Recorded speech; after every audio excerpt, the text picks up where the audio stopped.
نحمده ونصلي ونسلم على رسوله الكريم أما بعد فأعوذ بالله من الشيطان الرجيم بسم الله الرحمن الرحيم سبحان الذي أسرى بعبده ليلا من المسجد الحرام إلى المسجد الأقصى الذي باركنا حوله لنريه من آياتنا إنه هو السميع البصير وعن انس بن مالک رضی اللہ تعالی عنہ قال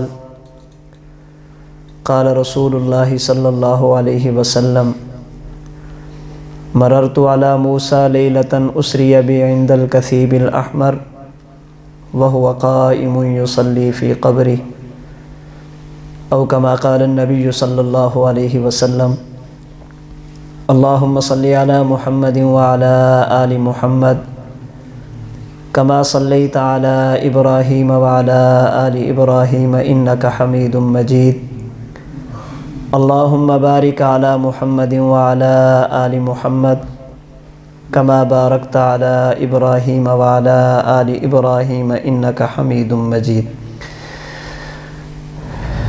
اللہ تعالیٰ نے دنیا میں انسان کو اپنی عبادت کے لیے پیدا فرمایا ہے۔ انسان اللہ کی عبادت کیسے کریں، عبادت کا طریقہ بتانے کے لیے، سمجھانے کے لیے اور عبادت کر کے دکھانے کے لیے اللہ پاک نے دنیا میں انبیاء کرام علیہم الصلاۃ والسلام کا سلسلہ شروع فرمایا۔ اللہ کا جو حکم بھی ہوتا ہے اللہ پاک اپنے نبی کو وحی کے ذریعے وہ حکم بتاتے ہیں۔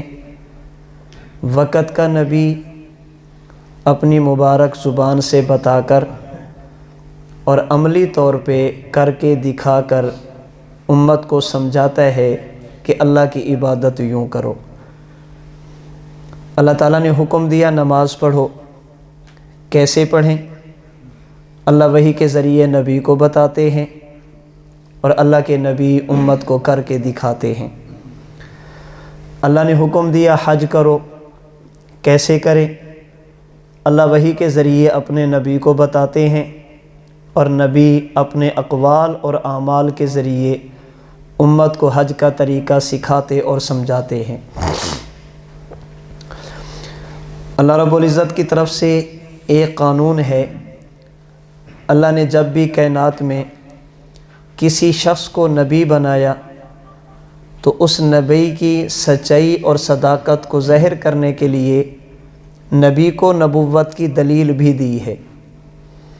دنیا میں جب بھی کوئی بندہ یہ کہے کہ میں اللہ کا نبی، اللہ رب العزت اسے نبوت کی دلیل دیتے ہیں تاکہ پتہ چل جائے کہ یہ واقعی اللہ کا نبی ہے، اللہ کا نمائندہ ہے۔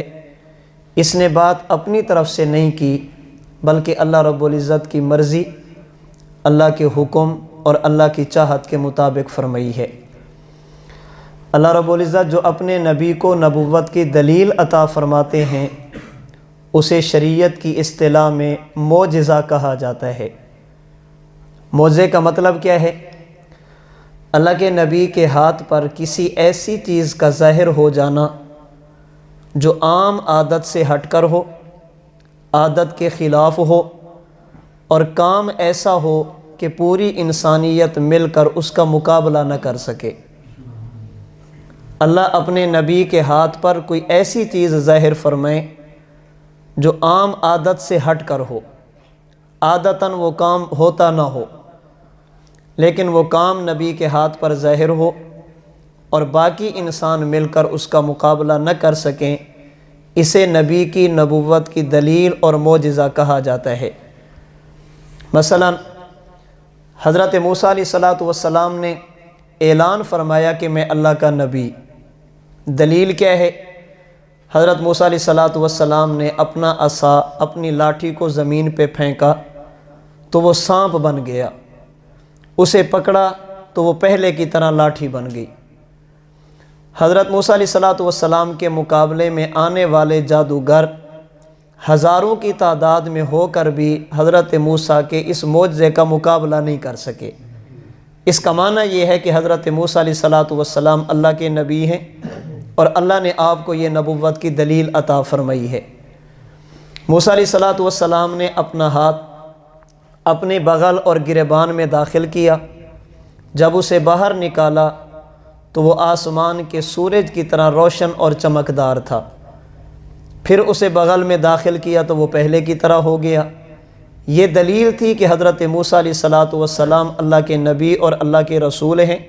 اللہ نے یہ آپ کو معجزہ عطا فرمایا۔ سیدنا عیسیٰ علیہ السلام کے پاس کوئی ایسا شخص لایا جاتا جو پیدائشی طور پر نبی نہ ہوتا، آپ اللہ کا نام لیتے، اس کی آنکھوں پر ہاتھ پھیرتے، اللہ رب العزت اس کی آنکھوں کو ٹھیک فرما دیتے۔ یہ عام عادت سے ہٹ کر ہے، حضرت عیسیٰ علیہ السلام کی نبوت اور رسالت کی دلیل ہے۔ اللہ تعالیٰ نے ہمارے نبی حضرت محمد الرسول اللہ صلی اللہ علیہ وسلم کو نبوت بھی عطا فرمائی، آپ کو نبوت کی دلیلیں معجزات بھی عطا فرمائے۔ اللہ نے حضور کو بھی بہت ساری چیزیں ایسی عطا فرمائی جو عام عادت سے ہٹ کر تھی۔ عادت وہ نہیں تھی، عام قانون سے ہٹ کر تھی۔ اللہ نے حضور کو دلیل عطا فرمائی جس کا مقابلہ کرنے سے انسانیت عاجز تھی۔ آپ علیہ السلام کے معجزات میں ایک بہت بڑا معجزہ وہ ہے جس کا تذکرہ اللہ تعالیٰ نے قرآن کریم کے 15ویں پارہ سورۃ بنی اسرائیل کی پہلی آیت کریمہ میں فرمایا۔ اللہ پاک نے آپ کو یہ معجزہ اسلامی سال کے 7ویں مہینہ رجب المرجب میں عطا فرمایا۔ اس معجزے کا نام ہے معراج کا معجزہ۔ اللہ تعالیٰ نے آپ کو یہ دلیل عطا فرمائی جس سے یہ بات واضح ثابت ہوئی کہ رسول اللہ صلی اللہ علیہ وسلم نے جو دعوی نبوت اور رسالت فرمایا یہ اپنی طرف سے نہیں، اللہ کی طرف سے ہے۔ آپ علیہ السلام نے یہ بات اپنی طرف سے نہیں، اللہ کے حکم اور اللہ کی مرضی کے مطابق کی ہے۔ اللہ نے آپ کو بطور معجزہ نبوت کی دلیل کے طور پر معراج کا سفر کرایا۔ رسول اللہ صلی اللہ علیہ وسلم کا یہ سفر کب ہوا؟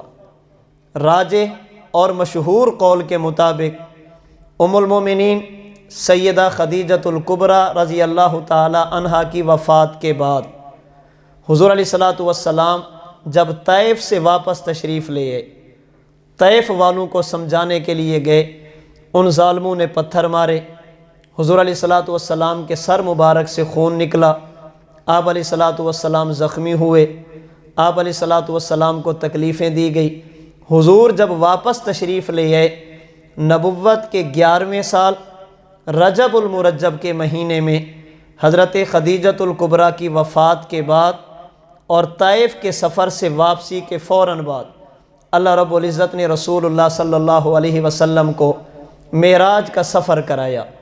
حضور علیہ السلام مکہ مکرمہ سے چلے، بیت المقدس تک پہنچے، وہاں سے چلے 7 آسمان، وہاں سے چلے سدرۃ المنتہا، وہاں سے چلے صریف الاقلام، وہاں سے چلے حضور اللہ کے عرش تک پہنچے ہیں۔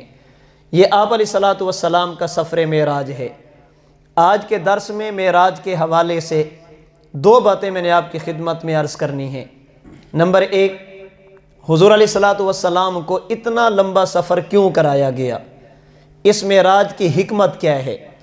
اللہ نے جو آپ سے پہلے اتنا سفر کسی کو نہیں کرایا، آپ کو کرایا، اس کی وجہ کیا ہے؟ اللہ کے نبی کو یہ معراج کیوں کرائی گئی؟ اور نمبر 2، حضور علیہ السلام کو یہ معراج کیسے کرائی گئی؟ معراج کیوں ہوا اور معراج کیسے ہوا؟ سب سے پہلی بات، حضور علیہ السلام کو معراج کیوں کرایا گیا؟ اللہ کے نبی کو اتنا لمبا سفر اللہ نے بطور اعزاز اور بطور اعجاز کے کیوں کرایا؟ قرآن کریم کے اندر بھی اس کی حکمتیں مذکور ہیں، احادیث مبارکہ کے اندر بھی مذکور ہیں۔ علماء امت نے قرآن و سنت کے سامنے رکھ کر چند ایک حکمتیں ان سے مستنبط کی ہیں، ان میں سے کچھ کا تذکرہ آپ کے سامنے کرنا چاہتا ہوں۔ سب سے پہلی حکمت، اللہ نے حضور کو اتنی بلندی عطا کیوں فرمائی؟ آپ کو اتنے عروج پر اللہ کیوں لے گئے؟ اللہ تعالیٰ نے اتنا لمبا سفر آپ کو کیوں کرایا؟ قرآن کریم کا 15واں پارہ